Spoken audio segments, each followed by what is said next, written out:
हमारी पार्टी के तरफ से ये सिर्फ महाराष्ट्र के हद तक ये पार्टी नहीं है, बल्कि ये पूरे देश में, पूरे मुल्क में अलग अलग स्टेट्स में हमारे एमएलएज भी हैं। हमारे एमएलएज केरला में तो हम गवर्नमेंट में है, गोवा में है, मेघालय में है, झारखंड में है, और हमारे एमएलएज बिहार इसमें भी रहे हैं, बंगाल में रहे हैं। हमारी पार्टी सत्ता में, सरकार में भागीदार गोवा में भी रही है, मेघालय में भी रही है, केरला में आज है। महाराष्ट्र में तो हम लोग जब से राष्ट्रवादी कांग्रेस बनी है तब से महाराष्ट्र में हम सरकार में रहे हैं 2014 तक, जिसके बाद फिर तब्दीली आई, फिर से सरकार में हम आए, और फिर बीजेपी सरकार ने जो है वहां कुछ जिस तरह कर्नाटका में खेल खेला गया था उस तरह महाराष्ट्र में भी, मध्य प्रदेश में भी, गोवा में भी, मणिपुर में भी इलीगल तरीके से गवर्नमेंट बदलने का काम, मैंडेट जबकि मिला है क्लियर, उसके बाद एमएलएज को फोड़कर अलग अलग गलत तरीके इस्तेमाल करके गवर्नमेंट लाई गई है महाराष्ट्र में। कर्नाटका में भी एनसीपी आना चाहती है सेक्युलरिज्म की लड़ाई लड़ने के लिए, क्योंकि जिस तरह से बीजेपी का एक तरीका चल रहा है इस देश में कि कॉन्स्टिट्यूशन को पूरी तरह खत्म करने का इनकी साजिश है, और ये साजिश में सबसे बड़ा ये रिलीजियस फ्रीडम जो है वो खत्म करना चाहते हैं। माइनॉरिटीज को टारगेट किया जा रहा है, चर्चेस को जलाया जा रहा है, मस्जिदों को गिराया जा रहा है, ऐसे कोई मुद्दे निकाले जा रहे हैं जिसमें लव जिहाद जैसा कुछ एक निकाला है स्कीम, और अजान पर, मस्जिदों पर, हिजाब पर, हलाल पर, हर तरीके से लोगों को कंफ्यूज करने का काम किया जा रहा है कि असल मुद्दे जो देश के हैं वो मुद्दों को बाजू रख दिया जाए और ये डाइवर्ट करके सिर्फ हेट पॉलिटिक्स करने का काम किया जा रहा है।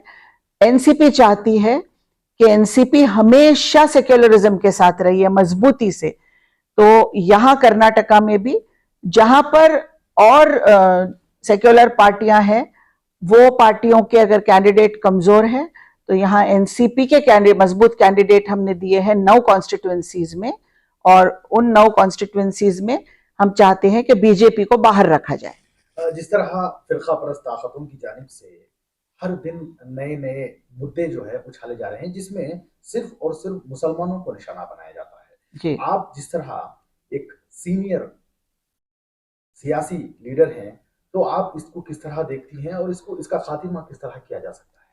बहुत अफसोसनाक बात यह है कि ये मुल्क का डेवलपमेंट को बाजू रख दिया गया है और सिर्फ माइनॉरिटीज को टारगेट करके अपने वोट्स को एक जगह लाने की कोशिश कर रहे हैं कि जो मेजॉरिटी कम्युनिटीज हैं उसको मेजॉरिटेरियनिज्म बोलते हैं कि मेजॉरिटी कम्युनिटीज को ही सिर्फ आगे लाया जाए। ये तो कहीं भी किसी भी डेमोक्रेसी में ये हो ही नहीं सकता है कि जहां माइनॉरिटीज इनसिक्योर हैं, वो तो टेस्ट है डेमोक्रेसी का कि अगर माइनॉरिटीज इनसिक्योर है तो फिर वो डेमोक्रेसी कैसी हो सकती है।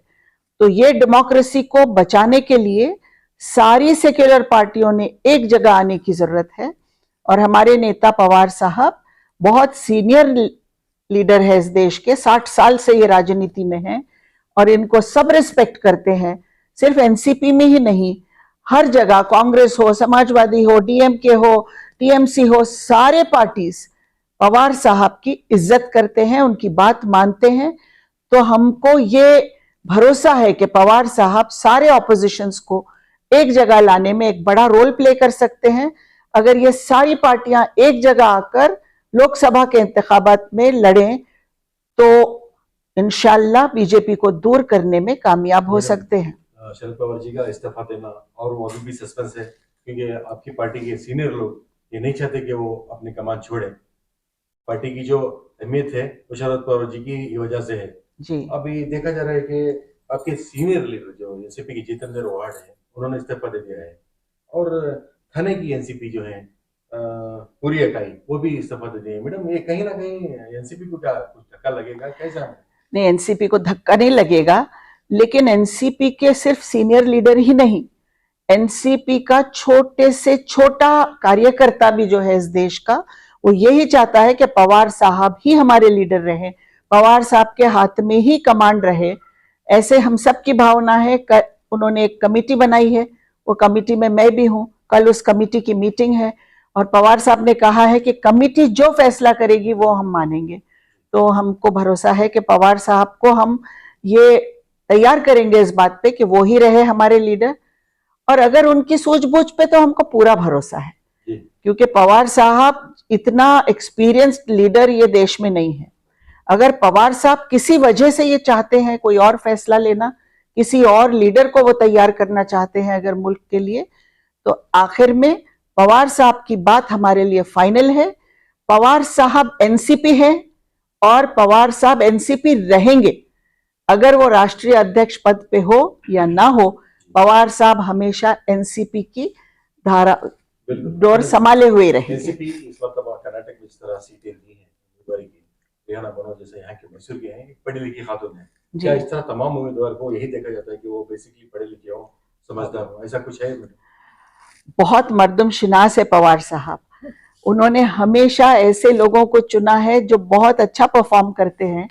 और हमने देखा महाराष्ट्र में भी जो मिनिस्ट्री में लोग थे, तो बेस्ट परफॉर्मेंस आज तक जो मिनिस्टर्स का रहा है वो एनसीपी के मिनिस्टर्स का रहा है हमेशा। तो वो इंसान चुनने में तो परफेक्ट है। हर जगह उसी तरह के इंसान चुनेंगे जिनमें कुछ ना कुछ हुनर है, जिसमें कुछ ना कुछ कैपेसिटी है, और अगर उनमें वो है तो वो बहुत आगे जा सकता है इस पार्टी में। इसलिए था मैडम, विरासत की सियासत चलती है तो कहीं पैसे की सियासत चलती है, क्या एनसीपी उस पर स्टैंड लेती है? बिल्कुल विरासत की सियासत नहीं है हमारे पास कैपेबिलिटी की सियासत है। जिन लोगों का नाम भी चल रहा है वो भी बहुत कैपेबल और एक्सपीरियंस्ड हैं, और उन सबको जिनके नाम अगर पवार साहब कोई अपने लिए एक नेक्स्ट नेता तैयार करना चाहते हैं, तो ये अच्छी बात है कि पवार साहब अपने ही जिंदगी में एक नेता तैयार करें जो बिल्कुल सक्षम हो, चाहे वो उनके वो परिवार से हो या ना हो। क्योंकि परिवार से अगर इनएक्सपीरियंस्ड आदमी आ जाए तो अलग बात है, लेकिन अगर जैसे उनकी बेटी का ही आप एक मिसाल ले लीजिए, 8 बार संसद रत्न पुरस्कार मिला है पार्लियामेंट में, बेस्ट परफॉर्मर। पूरे पार्लियामेंट में सबसे ज्यादा अगर किसी ने परफॉर्मेंस दिया है तो वो सुप्रिया सुले ने दिया है, और वो महारत्न, संसद महारत्न अवार्ड उनको मिला है। इतने अवार्ड्स लेने के बाद, अपनी परफॉर्मेंस को सिद्ध करने के बाद, फिर भी आप विरासत की सियासत अगर बोलेंगे तो ये कमाल है। मैंने सवाल किया था कि क्या यहाँ पे ऐसा है?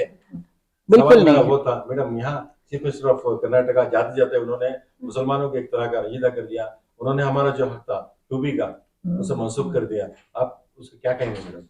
जाते जाते उन्होंने एक तरह से नाइंसाफी किया। किसने? यहाँ के चीफ मिनिस्टर। हाँ, यहाँ के तो आप यानी मुनाफिकत की इंतहा है। मुनाफिकत की ही तरीके से ये देश में सरकारें चल रही हैं इनकी। और आप देखो क्या हाल कर दिया है, गरीबी बढ़ गई है, और जो चंद मुट्ठी भर अमीर है वो इतने अमीर हो गए हैं कि सारे दुनिया में सबसे अमीर बन जा रहे हैं। उन्होंने इकोनॉमिक डिस्पैरिटी लाई है, करप्शन इतना बढ़ा दिया है कि बिल्कुल स्कैम्स पे स्कैम्स है। यहाँ तो 40% कमीशन की ही बात हर जगह हो रही है। गरीबी है, अनएम्प्लॉयमेंट है, हर तरीके से बदहाल है यहाँ का सिटीजन, और फिर भी पीठ थपथपाई जा रही है। एक ऐसी थियरी चल रही है कि जो कुछ कर रहे हैं हम ही सबसे अच्छा कर रहे हैं। तो एक तरफ तो बर्बादी है और दूसरी तरफ अपने आप को बिल्कुल दुनिया के सबसे बड़े लीडर प्रोजेक्ट करने की कोशिश की जा रही है। ये मुनाफिकत है। 3 अल्फाज में इनको, ये सरकार की नीति को समराइज कर सकती हूं: झूठ, फूट और लूट। ये तीनों चीजों पर ये सरकार टिकी हुई है, लेकिन ज्यादा दिन झूठ, फूट और लूट नहीं चल सकती है। तो इंशाल्लाह चेंज आएगा। एक सवाल ये है कि मोहतरमा रिहाना बानो जो आप सब इस हल्के के उम्मीदवार हैं, तो देखने वालों को इस हल्के के जो भी उम्मीदवार हैं यानी वोटर्स हैं, उनको क्या कहेंगे रिहाना बानो को वोट क्यों दें?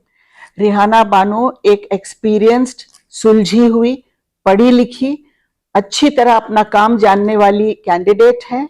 इनका बहुत अच्छा संगठन है।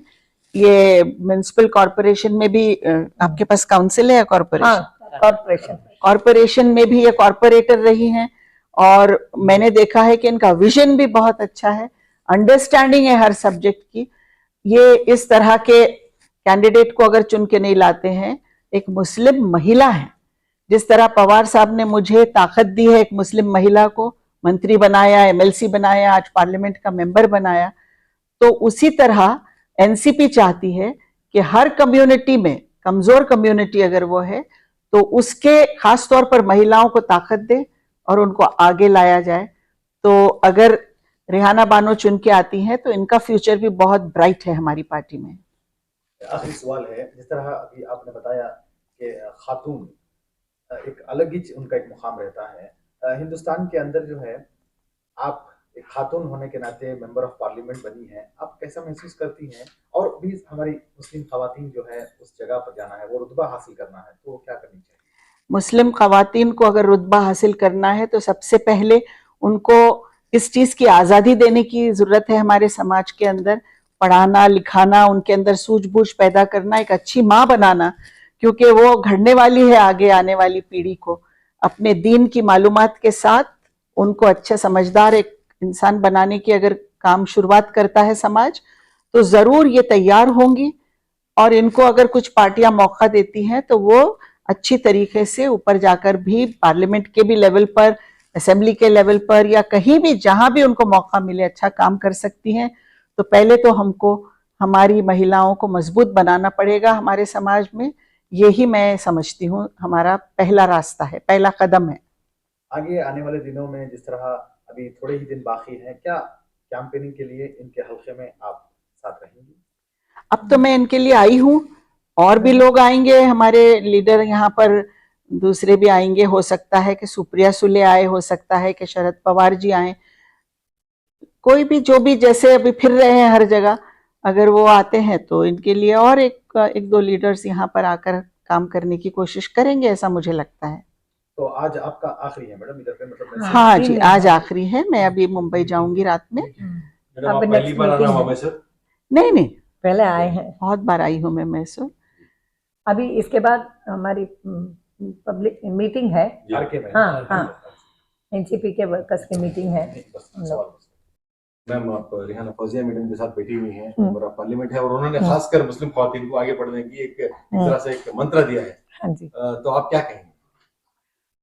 पहले तो मैं इनकी शुक्रगुजार हूँ, और हमारे एनसीपी पार्टी के जो अध्यक्ष हैं उनकी शुक्रगुजार हूँ कि उन्होंने यहाँ इनको भेजा, मेरी ये हिम्मत अफजाई के लिए और मेरा साथ के लिए और यहाँ के स्टार कैंपेनिंग के लिए।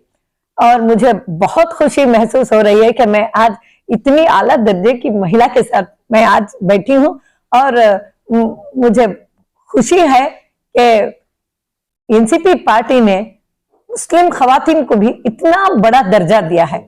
और मैं खुद बहुत खुशी महसूस करती हूँ कि मैं